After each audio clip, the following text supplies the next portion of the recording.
Ready தான் சொல்லுங்க. Ready sir.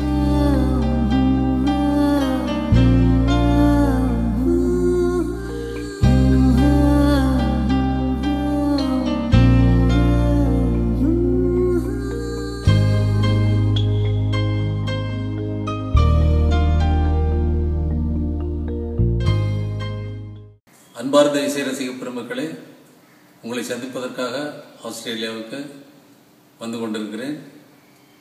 தயாராக இருங்கள்.